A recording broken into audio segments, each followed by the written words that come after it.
2025년 5월 8일 어버이날이었습니다. 한정식집 룸의 공기는 카네이션 향기와 함께 무거웠습니다. 저는 테이블 한쪽 끝 가장 문에 가까운 자리에 앉아 있었어요. 상석은 아들 진우와 며느리 서영이 차지했고 사돈 부부는 그 옆에 나란히 자리했습니다. 각종 음식이 테이블을 채웠지만 누구도 먼저 젓가락을 들지 않았습니다. 뭔가 말을 꺼내려는 분위기가 느껴졌고 서영이 물잔을 내려놓으며 밝은 목소리로 말했습니다. 어머니, 오늘부터 현관 비밀번호 바꿀게요. 급하시면 저한테 미리 연락 주시고요. 제 손에서 포크가 미세하게 떨렸습니다. 67년을 살아오며 익힌 미소가 얼굴에서 굳어지는 게 느껴졌어요. 세상에서 가장 예의 바른 주방 통지였죠. 비밀번호를 바꾸겠다는 것은 다시 말해 저는 더 이상 이 집의 일원이 아니라는 선언과 다름없었습니다. 아들 진우가 조심스럽게 말을 이었어요. 어머니, 오늘 말씀드릴 게 있어서요. 장기요양 등급 신청건인데. 서영이 가방에서 A4 용지 몇 장을 꺼냈습니다. 깔끔하게 정리된 장기요양 등급 신청서, 금융거래 위임장, 부동산 처분 동의서였어요. 이미 반 이상이 기입된 상태였습니다. 저는 서류 위에 적힌 제 이름을 내려다봤어요. 오해숙이라고 쓰인 칸 옆으론 서명란만이 비어 있었습니다. 미리 준비해뒀어요. 여기 사인만 해주시면 돼요.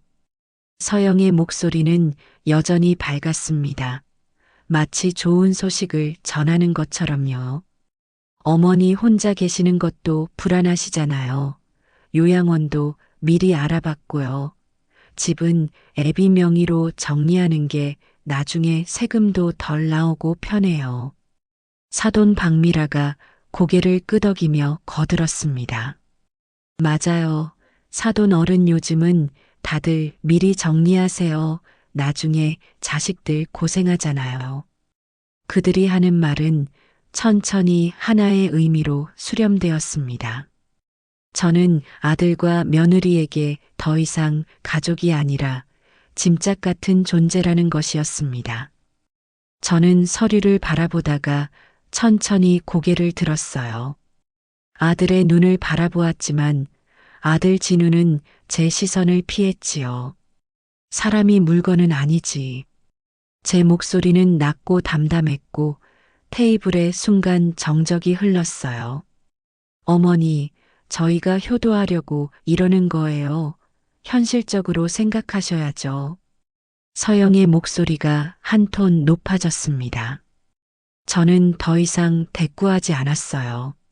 무릎 위에 놓인 낡은 연두색 봉투를 집어 가방에 넣었습니다. 30년 동안 모아온 영수증과 메모가 든 봉투였죠. 그 속 맨 아래에는 제가 까맣게 잊고 있던 서류 한 장이 숨어 있었습니다. 2002년 상계호 -1구역 지역 주택조합 조합원 입주권 취득 안내문이었어요. 저는 천천히 일어섰습니다. 나 먼저 간다. 밥 잘 먹어라. 뒤에서 어머니 하는 목소리들이 들렸지만 돌아보지 않았어요. 룸을 나서고 복도를 지나고 한정식집 문을 밀고 나왔습니다. 5월의 석양이 얼굴을 비췄어요. 저는 버스를 타지 않았습니다. 대신 의정부 시내 찜질방으로 향했어요. 지갑 속에는 10,000원짜리 몇 장이 전부였습니다. 찜질방 입장료면 충분했죠. 그날 밤 저는 집에 가지 않았습니다. 찜질방 수면실은 형광등 불빛 아래 조용했습니다. 저는 한쪽 구석에 자리를 잡았어요. 잠이 오지 않았어요. 수치심은 분노보다 오래 남더군요. 뿐만 아니라 분노보다 깊이 파고들더랍니다. 저는 가방에서 연두색 봉투를 꺼내어 무릎 위에 올려놓고 하나씩 펼쳤어요.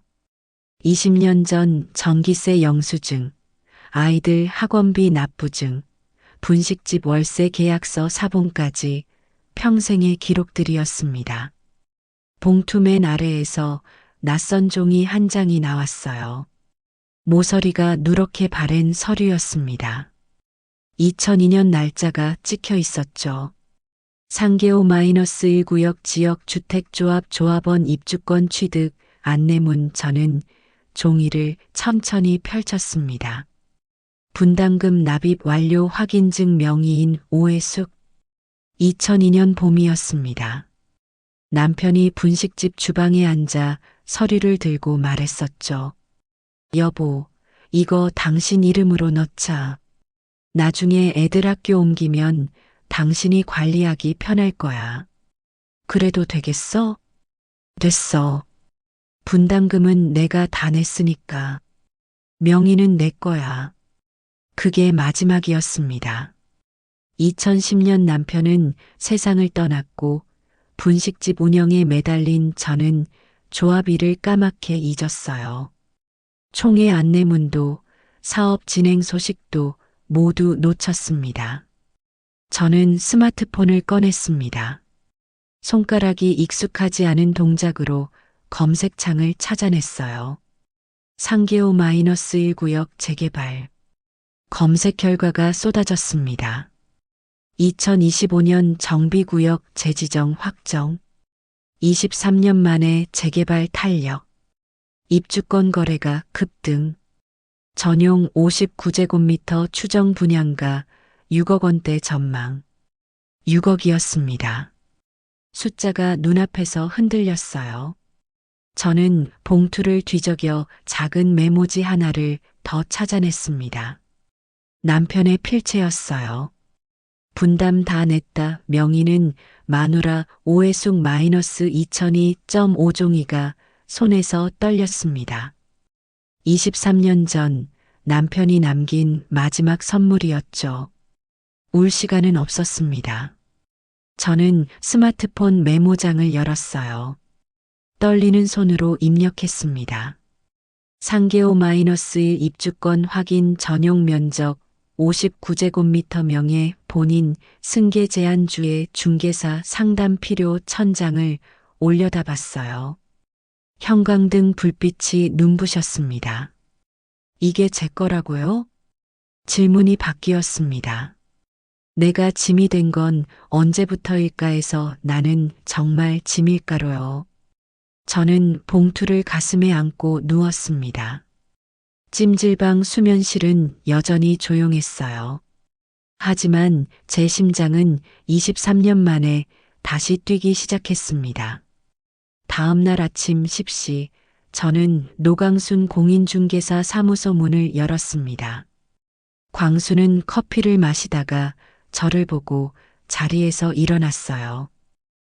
해숙 씨, 웬일이세요? 저는 대답 대신 가방에서 연두색 봉투를 꺼냈습니다. 광순 씨에게 건넸죠. 광순 씨가 서류를 받아 펼치더니 눈이 커졌어요. 이거 상계호 -1 입주권이잖아요. 해숙 씨 명의로 남편이 살아있을 때 가입한 건데 저도 까먹고 있었어요. 광수는 곧바로 컴퓨터를 켰습니다. 키보드를 두드리며 부동산 정보 사이트, 조합 공식 홈페이지를 차례로 확인했어요. 노광수는 남편이 살아있을 때부터 알던 사람이었습니다. 동네에서 30년 넘게 부동산을 해온 터줏대감이었죠. 해숙 씨, 이거 대박이에요. 이 구역 작년부터 다시 추진 들어갔거든요. 23년 동안 지지부진하다가 정비구역 재지정 확정됐어요. 그럼 이게 아직 유효하단 거예요? 유효하죠. 분담금 완납 확인됐고요. 전용 59 기준으로 지금 시세가 대략 추정 분양가 6억에서 6억 5천 사이로 보면 돼요. 제 입술이 마른 듯 벌어졌습니다. 믿기지 않았어요. 6억. 30년 동안 하루 15시간씩 일해도 모을 수 없던 금액이었죠. 광순이 메모지에 숫자들을 적으며 설명했습니다. 입주권이라는 게 일반 부동산이랑은 좀 달라요. 이건 집이 아니라 들어갈 자격이거든요. 그래서 강제로 증여하거나 이전하는 게 쉽지 않아요. 그럼 누가 마음대로 명의를 바꾸거나 그럴 수 없다는 거예요? 광순이 단호하게 고개를 끄덕였습니다. 네. 명의자 본인 동의 없으면 절대 안 돼요. 법적으로 명의가 해숙 씨면 해숙 씨가 주인이에요. 주인. 그 단어가 얼마 만에 들리는 걸까요? 광순이 서류 뒷면을 뒤적이다가 작은 메모를 발견했습니다. 여기 이거 혹시 남편분 필체 아니에요? 메모에는 이렇게 적혀 있었어요. 분담 마쳤다. 명의는 마누라 오해숙 마이너스 2002.5제 눈에 다시 눈물이 맺혔습니다. 23년 전 남편은 알고 있었던 걸까요? 언젠가 이 서류 한 장이 아내를 지켜줄 거라는 걸요. 광순이 명함 한 장을 꺼내 제게 건넸습니다. 혜숙 씨, 이거 제 지인 변호사 연락처예요.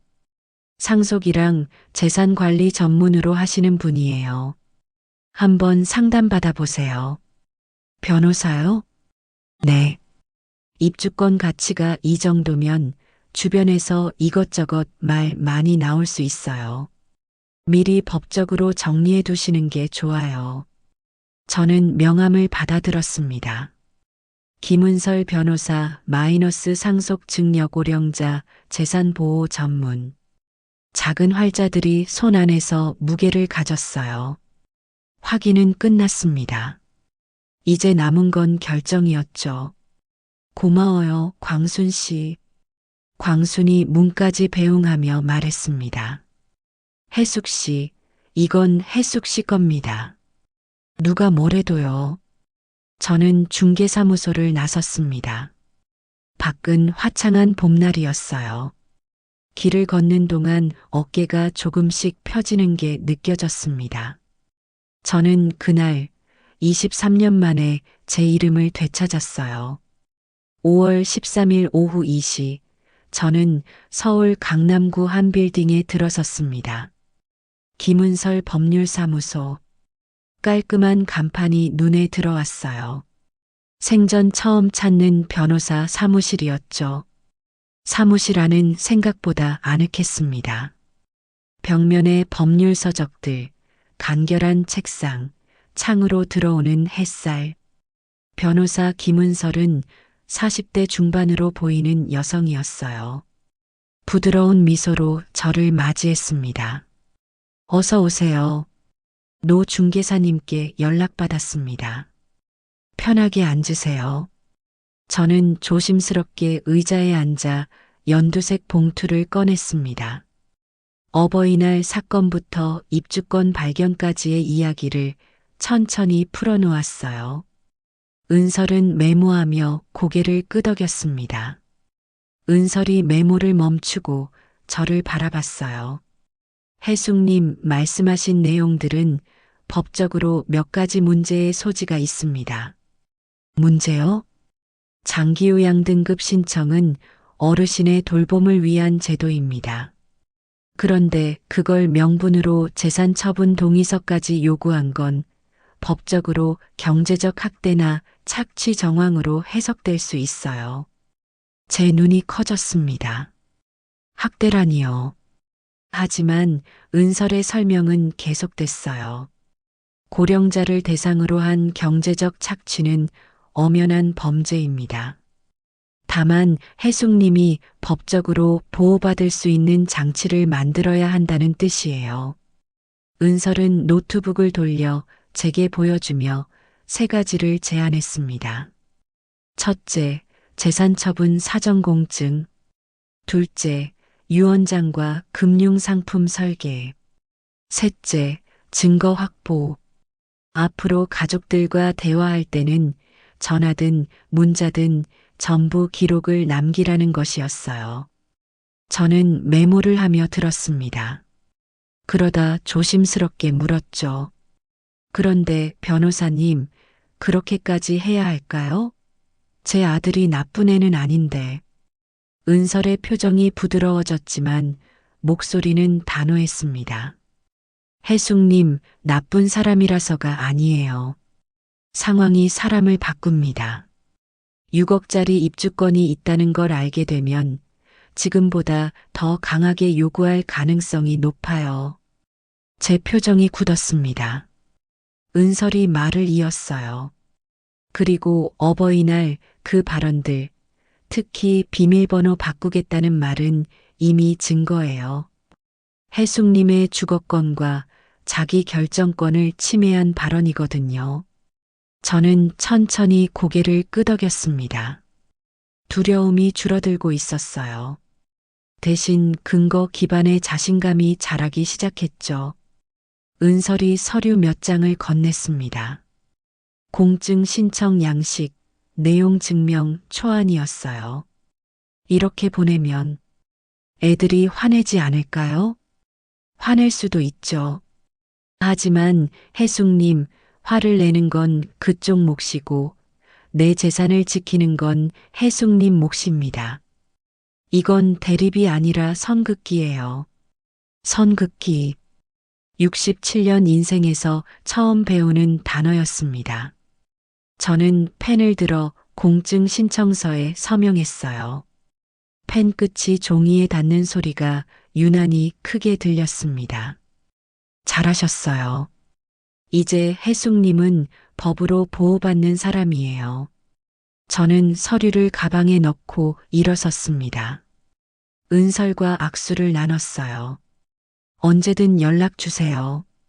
그리고 혜숙님, 이건 복수가 아니라 자기 보호라는 거 꼭 기억하세요. 저는 사무실을 나섰습니다. 복도를 걷는 동안 어깨가 한층 더 펴졌어요. 법은 약자의 무기가 아니라 존재의 울타리였습니다. 5월 18일 오전 11시 제 스마트폰이 울렸습니다. 연락처에 진우라고 표시됐어요. 내용 증명을 보낸 지 3일 뒤였죠. 저는 스마트폰을 들었습니다. 김은설 변호사의 조언대로 녹음 앱이 자동으로 실행됐어요. 여보세요. 어머니, 저예요. 요즘 어디 계세요? 진우의 목소리는 조심스러웠습니다. 저는 담담하게 대답했어요. 친구 집에 있다. 무슨 일이냐? 아, 그냥. 어머니 안부 여쭤보려고요. 어버이날에 기분 상하게 해드린 것 같아서요. 사과였습니다. 23년 동안 아들이 먼저 사과한 적이 몇 번이나 됐을까요? 저는 짧게 대답했어요. 그래. 어머니, 이번 주말에 저희가 찾아뵙고 싶은데요. 과일이랑 반찬도 좀 사들고요. 저는 달력을 봤습니다. 5월 24일 주말에 동그라미를 쳤어요. 주말이면 토요일 점심은 어떠냐? 좋아요. 어머니 댁으로 갈까요? 아니다. 밖에서 보자. 내가 장소 정해서 문자 보낼게. 네, 알겠습니다. 통화가 끝났습니다. 저는 녹음 파일을 확인했어요. 김은설 변호사의 조언대로 모든 대화는 기록으로 남겼습니다. 그날 저녁 카카오톡 알림이 연이어 울렸어요. 며느리 서영, 사돈 박미라에게서 온 메시지들이었습니다. 어머니 요즘 건강은 어떠세요?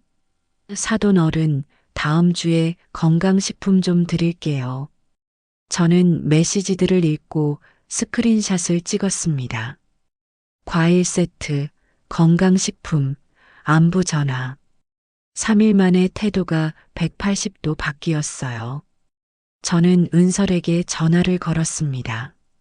변호사님, 애들이 갑자기 태도가 바뀌었어요. 예상했던 반응입니다. 내용 증명을 받고 당황한 거예요. 지금은 회유 단계죠. 그럼 저는 어떻게 해야 하죠? 일단 만나세요.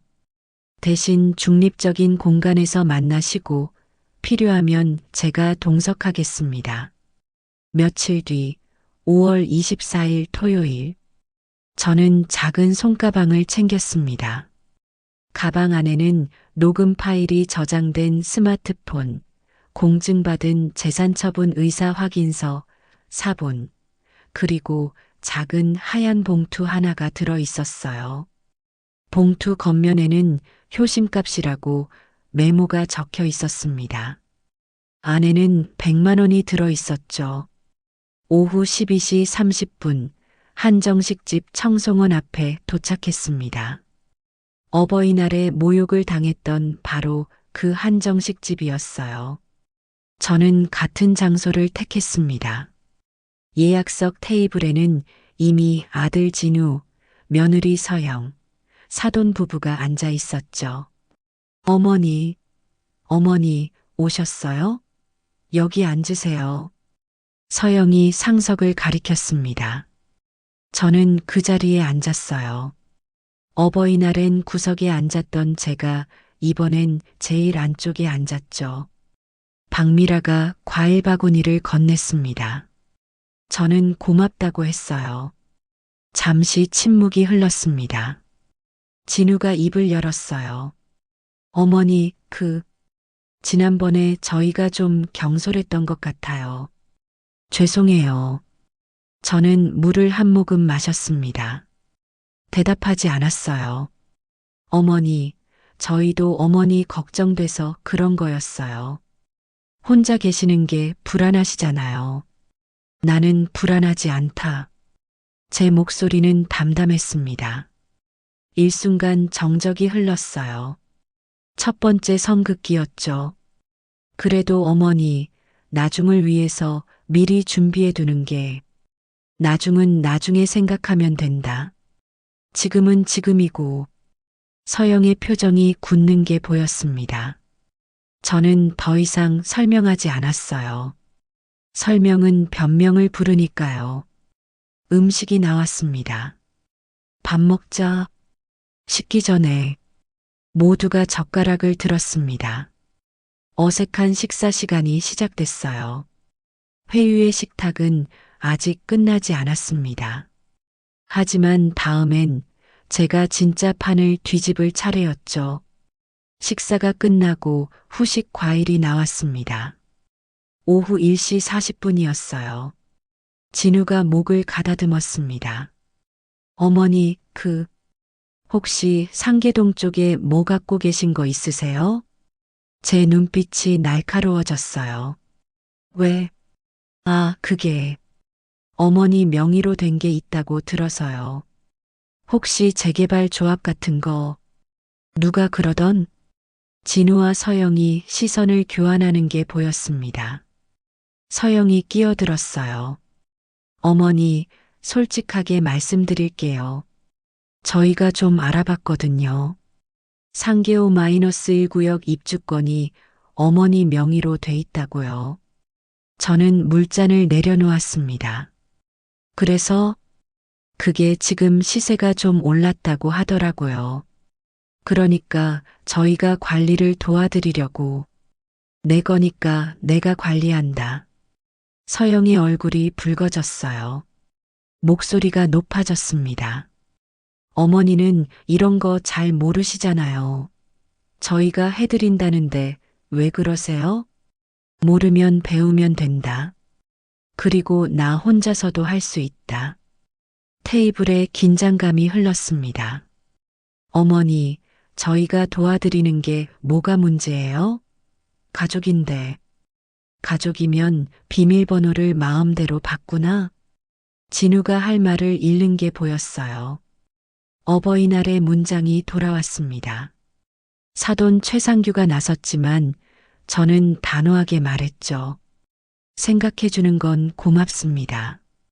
그런데 내 재산은 내가 알아서 할 겁니다. 저는 가방에서 서류 봉투를 꺼냈습니다. 테이블 위에 내려놓았어요. 이거 읽어봐라. 진우가 봉투를 열었습니다. 재산처분 의사 확인 공증서였어요. 이게 뭐예요? 내 명의로 된 입주권하고 집은 내가 알아서 처분할 거라는 공증이다. 너희 동의 없어도 된다는 거지. 서영이 서류를 빼앗듯 받아 읽었습니다. 표정이 굳어졌어요. 어머니, 이게 무슨 짓이에요? 저희를 도둑 취급하시는 거예요? 도둑 취급이 아니라 내 권리를 지키는 거다. 그때 룸문이 열렸습니다. 김은설 변호사가 들어왔어요. 테이블의 모든 사람이 김은설 변호사를 쳐다봤습니다. 죄송합니다. 늦었습니다. 내 변호사다. 오늘 배석해달라고 부탁했다. 은설이 제 옆빈 의자에 앉았습니다. 명함을 꺼내 테이블 위에 놓았어요. 처음 뵙겠습니다. 김은설 변호사입니다. 해숙님의 재산관리 법률 자문을 맡고 있습니다. 진우와 서영의 얼굴이 하얗게 질리는 게 보였어요. 변호사의 등장. 이건 대화가 아니라 선언의 자리였습니다. 은설이 차분하게 설명했습니다. 해숙님은 생전 처분의 자유가 있습니다. 본인 명의 재산을 언제, 어떻게 처분할지는 전적으로 본인이 결정할 권리가 있죠. 서영이 항의했지만 은설은 단호했어요. 가족이기 때문에 더 명확해야 합니다. 장기요양 등급은 돌봄 지원 제도이지 재산 이전의 명분이 아닙니다. 은설이 계속했습니다. 특히 비밀번호를 바꾸겠다는 발언은 주거권 침해로 해석될 수 있고 위임장을 강요한 건 경제적 학대 정황에 해당합니다. 진우가 고개를 떨궜어요. 작은 목소리로 말했습니다. 죄송합니다. 사과는 이제야 진심이 되었어요. 저는 가방에서 하얀 봉투를 꺼냈습니다. 테이블 위 진우 앞에 내려놓았어요. 이거 받아라. 효심값이다. 100만 원 들었다. 어버이날 밥값 치르고 과일 사온 거 감사하다는 뜻이다. 진우가 당황한 표정으로 봉투를 받습니다. 이제부터 각자 산다. 나는 내 노후를 내가 책임진다. 너희도 너희 가정 알아서 챙겨라. 저는 일어섰습니다. 은설도 따라 일어섰어요. 집은 팔 거다. 그리고 나는 전세로 이사 간다. 입주권은 당분간 보관할 거고. 끝났다. 밥 잘 먹어라. 저는 김은설 변호사와 함께 룸을 나섰습니다. 판은 뒤집어졌어요. 이제 남은 건 실행이었죠. 우리는 한정식 집을 나와 골목을 걸었습니다. 잘하셨어요, 해숙님. 이제 시작이지 뭐. 선언은 끝났습니다. 이제 행동으로 옮길 차례였어요. 67세, 제 새로운 삶이 시작되고 있었습니다. 6월 초, 제 노후 아파트 앞에 매물 딱지가 붙었습니다. 한정식 집에서의 선언 이후 2주였어요. 저는 말 그대로 실행에 옮겼습니다. 노광순 중개사무소에서 매매계약서에 서명하는 날 광순이 물었어요. 해숙 씨, 진짜 파시는 거예요? 응. 더 작은 데로 옮길 거야. 집은 집일 뿐이야. 내가 사는 곳이 집이지. 계약서에 서명이 끝났습니다. 매도인 오해숙, 매매가 3억 8천만 원. 집착은 애착과 다릅니다. 저는 그걸 67세에 배웠어요. 한 달 뒤 6월 말, 의정부 시내 조용한 저층 아파트로 이사했습니다. 전세 1억 8천, 투룸짜리 작은 집이었지만 충분했어요. 이사 짐을 정리하며 저는 작은 액자 하나를 꺼냈습니다. 액자 안에는 나를 먼저 지킬 것이라는 문장이 적혀 있었어요. 사실 이 문장은 남편이 쓴 게 아니었습니다. 제가 찜질방 밤에 스스로 적은 것이었죠. 저는 액자를 현관 옆 벽에 걸었습니다. 매각 대금에서 전세 보증금을 빼고 남은 돈 2억. 그리고 입주권 예상 가치 6억. 합계 8억의 자산이 제 손에 남았어요. 숫자가 아니라 선택권이었습니다. 며칠 뒤 저는 의정부 시청 복지관을 찾았습니다. 복지관 직원이 안내 책자를 건넸어요. 어르신, 여기 수영 프로그램이랑 서예 수업도 있어요. 수영이요? 네, 초급반이라 부담 없으세요. 저는 책자의 수영 프로그램 부분을 펜으로 동그라미 쳤습니다. 67년 인생에서 수영은 한 번도 배워본 적 없었어요. 이제 시작할 때가 됐죠. 7월 중순, 복지관 수영장. 첫 수업날 물이 무서웠습니다. 하지만 포기하지 않았어요. 강사의 지도 아래 킥판을 잡고 발차기 연습을 했습니다. 인생도 수영과 비슷했어요. 처음엔 무섭지만 발을 떼면 물이 받쳐주니까요. 같은 시기 복지관 서예 교실에서는 자립이라는 단어를 제일 먼저 썼습니다. 붓을 들고 한자를 쓰는 동안 저는 집중했어요. 8월 초 저는 노트북 앞에 앉았습니다.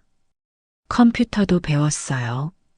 유튜브로 재개발 뉴스를 찾고 은행 앱으로 적금을 관리하는 법까지요. 늦은 게 아니다. 지금이 시작이다. 저는 스스로에게 말했습니다.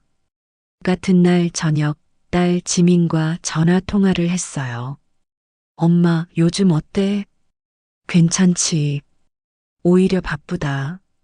수영도 배우고 서예도 하고. 엄마가 수영을? 대박. 나도 놀랐어. 그런데 하고 나니까 재밌더라. 엄마, 오빠는 요즘 연락 안 해? 가끔 문자는 온다. 나는 답장 안 해. 아직은. 엄마, 미안해. 내 잘못 아니야. 그리고 엄마는 이제 괜찮아. 정말로. 통화를 끊고 저는 창밖을 바라봤습니다. 석양이 지고 있었어요. 용서는 아직 오지 않았습니다. 하지만 원망도 사라지고 있었죠. 9월 복지관 수영장. 3개월 만에 저는 혼자 자유형으로 25m를 완주했습니다. 수영장 끝에 도착해 숨을 골랐어요. 얼굴에 미소가 번졌습니다. 어르신, 대단하세요. 감사합니다. 저는 물 밖으로 나와 수건으로 얼굴을 닦았어요. 새로운 루틴은 새로운 정체성을 만듭니다. 저는 더 이상 누군가의 어머니가 아니라 오해숙이었죠. 저녁 집으로 돌아와 현관 옆 액자를 바라봤습니다. 나를 먼저 지킬 것. 그 문장은 매일 아침 저를 깨웠어요. 실천은 완료됐습니다. 하지만 제 이야기는 아직 끝나지 않았죠. 10월 초 의정부 중앙공원에 단풍이 물들었습니다. 한정식 집에서의 선언 이후 5개월이 흘렀어요. 저는 더 이상 찜질방에서 밤을 보내지 않았습니다. 벤치에 앉아 책을 읽고 있었죠.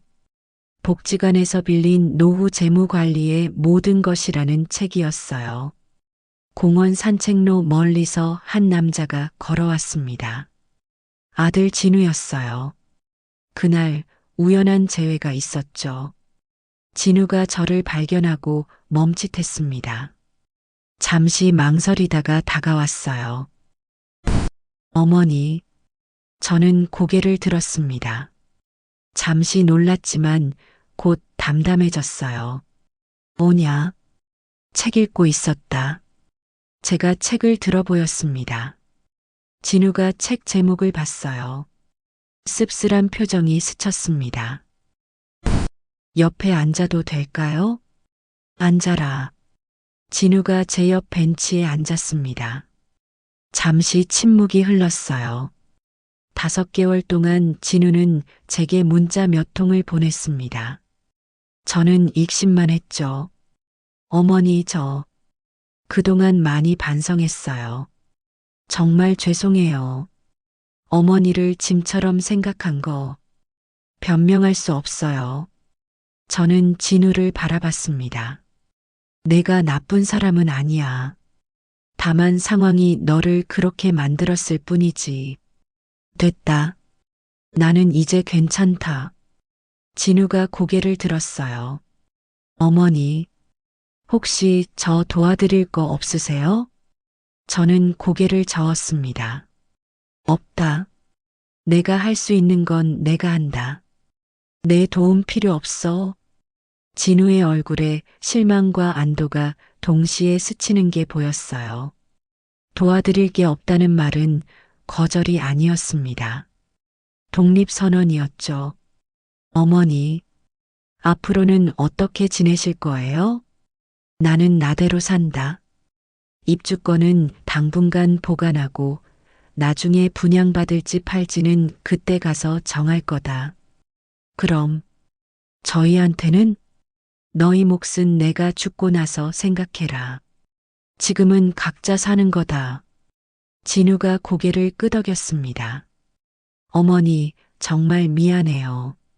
알아. 그런데 미안하다고 해서 다 용서되는 건 아니야. 시간이 필요해. 우리는 나란히 앉아 공원을 바라봤습니다. 낙엽이 바람에 날렸어요. 용서는 아직 오지 않았습니다. 하지만 대화는 시작됐죠. 저는 일어섰습니다. 나 이제 가봐야겠다. 저녁 전에 복지관 가야 해. 서예 수업 있어. 어머니가 서예를 수영도 배우고 있다. 진우가 놀란 표정으로 말했어요. 대단하세요. 늦었다고 생각할 때가 가장 빠를 때래. 너도 내 가정 잘 챙겨라. 저는 걸어갔습니다. 뒤에서 진우가 말하는 소리가 들렸어요. 감사합니다, 어머니. 관계는 끊어진 게 아니었습니다. 재정립된 거였죠. 며칠 뒤 저는 김은설 변호사와 전화 통화를 했습니다. 혜숙님, 조합 사무실에서 연락 왔어요. 내년 상반기에 분양 일정 확정된대요. 그럼 저는 어떻게 하면 돼요? 일단 분양받으실 건지 아니면 입주권을 양도하실 건지 결정하셔야 해요. 시간은 충분하니까 천천히 생각하세요. 알겠습니다. 감사합니다, 변호사님. 혜숙님, 요즘 어떠세요? 좋아요. 정말로. 다행이에요. 혜숙님 목소리가 많이 밝아지셨어요. 통화를 끊고 저는 창밖을 바라봤습니다. 저녁이 되어 거실에서 서예 작품을 벽에 걸었어요. 복지관에서 완성한 작품이었습니다. 자립이라는 글씨, 제 손글씨로 쓰인 자립이었죠. 옆에는 현관의 나를 먼저 지킬 것 액자가 나란히 걸렸습니다. 2개의 액자, 하나는 과거의 다짐, 하나는 현재의 증명이었어요. 같은 날 밤 저는 침대에 누워 천장을 바라봤습니다. 노후의 복수는 파괴가 아니다. 주권 회복이다. 눈을 감았어요. 얼굴에 평화로운 표정이 번졌습니다. 67세, 제 역전은 드라마틱하지 않았습니다. 법정 싸움도 눈물의 화해도 없었어요. 대신 일상이 있었습니다. 수영장에서 자유형 연습, 복지관에서 서예 수업, 노트북으로 뉴스 검색, 딸과 전화 통화하며 웃는 모습, 공원 벤치에서 책 읽는 장면. 매일 아침 일어나 제 이름으로 사는 삶. 그게 진짜 복수였어요. 다시 의정부 중앙공원이었습니다. 단풍이 더 짙어진 가을이었죠. 제 이야기는 여기서 끝이 아니었습니다. 저는 공원 벤치에 앉아 있었어요. 옆에 복지관에서 만난 또래 친구가 앉았습니다. 혜숙 씨, 다음 주 수영 대회 나가실 거예요? 글쎄요, 한번 해볼까요? 우리는 웃으며 대화를 나눴습니다. 제 삶은 계속됐어요. 입주권을 분양받을지, 양도할지는 아직 결정하지 않았습니다. 중요한 건 선택권이 제게 있다는 것이었죠. 저는 가방에서 연두색 봉투를 꺼냈습니다. 이제는 깔끔하게 정리된 봉투였어요. 안에는 조합 서류와 공증서가 정리되어 들어 있었습니다. 23년 전 남편이 남긴 선물, 5개월 전 제가 되찾은 권리, 그리고 앞으로 제가 만들어갈 노후였죠. 저는 봉투를 다시 가방에 넣고 일어섰습니다. 이 이야기는 복수극이 아니었어요. 주권 회복의 기록이었습니다. 공원을 걸어 나갔습니다. 석양빛 속으로 걸어갔죠. 나이는 숫자에 불과하다는 말은 거짓말입니다. 나이는 무게예요. 하지만 그 무게로 짓눌릴 것인가, 무게를 딛고 설 것인가는 스스로 정하는 것이죠. 저 오해숙은 오늘도 제 이름으로 살아갑니다. 내일도 모레도요. 제 삶의 운전대는 제 손에 있습니다. 이것이 제 이야기입니다. 여러분, 오해승님의 사연을 듣고 어떤 걸 느끼셨나요? 댓글과 공감으로 여러분들의 마음을 나누어 주세요. 오늘도 행복한 여러분의 하루를 응원하는 별빛 노을이 되겠습니다. 좋아요, 댓글, 알림, 구독 부탁드립니다. 행복한 하루 보내세요.